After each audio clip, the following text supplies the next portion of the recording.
Hey guys, in this video I will show you how to make YouTube Shorts with Canva. Alright, let's begin.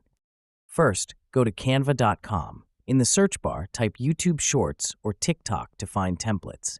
Both formats have the same dimensions, so you can use either. Choose a template or create a blank project to start from scratch. Once inside, you'll see the YouTube Shorts dimensions and a timeline at the bottom for adding elements. On the left panel, you can access design templates, elements, text, uploads, and more. To add a video, go to Uploads, then select Upload Files. You can find royalty-free clips from websites like pexels.com. Drag your video onto the canvas and resize it to fit the screen. Also, in order to trim the video length, click and drag it from its corner in the timeline. You can also delete other videos present in the timeline if you want by pressing the Delete button. To add a new video, click on the Add icon and then upload the next video.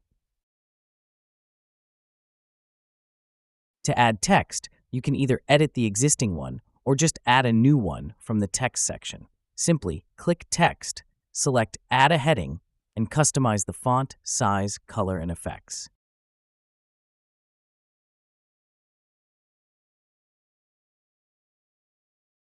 For animations, go to Animate and apply a transition. In order to add voiceovers, use voicemaker.in, a free text-to-speech tool. Type your text, select a voice, convert it to speech, and download it. Then get to the Upload section, upload the file to Canva, and place it in the timeline by clicking on it. Once your video is ready, click Share at top right corner and then select Download. Then choose the format as MP4 and save it. So that's basically how you can make YouTube Shorts with Canva. And that's it for this video. If you find this helpful, consider subscribing and giving this a big thumbs up. Thanks.